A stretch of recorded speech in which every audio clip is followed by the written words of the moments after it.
शादाब साहब और जावेद साहब और तमाम आपके दोस्त साथियों का सवाल कि मुस्लिम जो है वहाँ पे ख़ास करके बिहार में जो इलेक्शन हो रहा है उसमें पसमानदा की कितनी प्रतिशत होगी।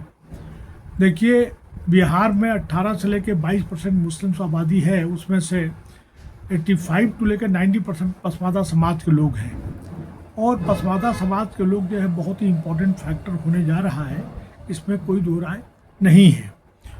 और चूँकि पसमानदा के पास में कोई मुश्तरका प्लेटफॉर्म या आइडियोलॉजी या कॉमन एजेंडा न होने की वजह से वो तमाम ये लोग बिखरे हुए हैं, इस वजह से इनको प्रॉब्लम हो रही है। आपका सवाल ये कि मुस्लिम समाज में आज के डेट में किस तरह से लोगों को अपना करना चाहिए। अभी रिसेंट जो है सदाकत आश्रम में जो कल परसों जो मीटिंग हुई है, आपने देखा कि यहाँ तक कि कांग्रेस ने मौलाना मजहरुल हक के साथ साथ में मौलाना अबुल कलाम आज़ाद साहब को भी इग्नोर कर दिया। तमाम हमारे फ्रीडम फाइटर्स या मुस्लिम मुजाहिदीन आज़ादी थे जो आइकॉन्स थे, उनका कहीं पे भी उनका पोस्टर्स या फ्लैक्स पे कहीं नाम निशान नहीं था। ये बात उस वक्त भी देखी गई जब राजीव गांधी जी साउथ इंडिया से जो है एक रथ यात्रा जो जोड़ने की बात कर रहे थे, उसमें तमाम 22 लैंग्वेजों को इस्तेमाल किया, लेकिन उर्दू ज़ुबान वहाँ पे नहीं थी। उसी तरह से तमाम हमारे फ्रीडम फाइटर्स खास करके अबुल कलाम आज़ाद, मुख्तार अंसारी और उसके साथ साथ हसन रूहानी वगैरह जैसे लोग नहीं थे, उसको भी इतराज़ उठाया है।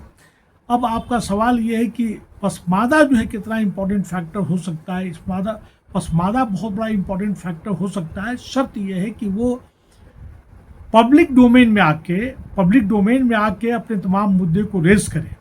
आज देखिए कि अबुल कलाम आज़ाद की बात और मौलाना मजहरुल हक की बात कही गई, लेकिन किसी ने अली हुसैन आसिम बिहारी, अबुल कयूम अंसारी, बतक मियां अंसारी जिन्होंने गांधी जी की जान बचाई थी, उसको किसी ने सवाल नहीं किया कि भाई इनके पोस्टर्स वगैरह वहाँ पे क्यों मिसिंग है।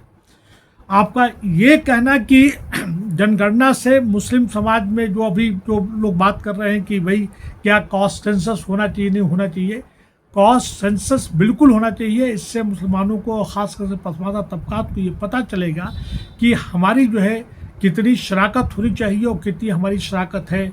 जैसे हम बात कहते हैं कि राजनीति में जो हमारे पार्लियामेंट में नहीं गए हैं और पार्लियामेंट के साथ साथ सूबा के जो है असेंबली में हमारी शराकत नाम की हमारी रिप्रेजेंटेटिव या प्रतिनिधित्व नहीं है, तो होना चाहिए, तो उससे इनको बहुत बड़ा फ़ायदा होगा। लेकिन जो मेन जो है, जो बुनियादी जो मसला है, उसमें आप देखिए कि जो 131 जो है जो SC ST के लिए रिजर्व कर दिया गया है, उस पर हमारा दलित मुसलमान, OBC मुसलमान इलेक्शन नहीं लड़ सकता है।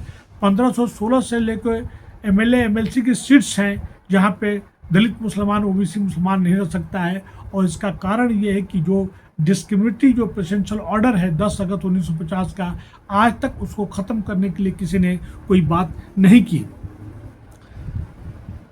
आपका सवाल शादाब साहब और जावेद साहब ये कि क्या पसमानदा लीडर्स को कभी आज तक मौका मिला, नहीं मिला। देखिए, 1950 के बाद से ढेर सारे पसमानदा लीडर्स जो है असेंबली में भी आए और पार्लियामेंट में भी आए, लेकिन कभी भी उन्होंने जो है जिस तरह से मनवादी कुजवादी ताकतें जो है अपने एजेंडे पे कायम रखकर अपने एजेंडे की बात करती हैं, पसमानदा जो है लीडर जो है वो जिस पार्टी में होता है उस पार्टी के मंसूर के मुताबिक चलता है, उसका लाइन पकड़ता है। जो पसमानदा का या मुसलमानों का मसला मसाइल है उस पर वो बात नहीं करता है। आज वक्फ एक्ट, अमेंडमेंट एक्ट जो आया है, आप देखिए कि सुप्रीम कोर्ट ने किस तरह से बहुत बड़ा खेला कर गया और उसमें किसी तरह से भी मुसलमानों को कोई फ़ायदा नहीं है। और उसमें से मैं समझता हूँ, लोग कहते हैं कि नहीं साहब 10% हमारे फेवर में है, हम करें एक भी फेवर में नहीं है। तमाम का तमाम जो है वो पॉलिटिकल पार्टी जो सत्ता में उसके फेवर में है और उसी की बातों को सुप्रीम कोर्ट ने इंडोर्स किया है। एक तरह से ये रिलीजियस बिल था, इसको जो है धार्मिक या रिलीजियस बिल न करके इसको जो है कॉमन बिल के तौर पे या आम जनता का बिल बना दिया गया है और सीधे जो है ये हमारे मजहब पे चोट है। और ये आर्टिकल 26 जो कॉन्स्टिट्यूशन आइन का है उसके ये खिलाफ है। और जितने भी उसने ऑब्जर्वेशन दिए हैं सब हमारी कम्युनिटी के खिलाफ, हमारे इस्लाम के खिलाफ है। यहाँ तक कि उसमें कोई ऐसी चीज़ ही नहीं है जिससे कि हम इस पर खुश होने की बात है।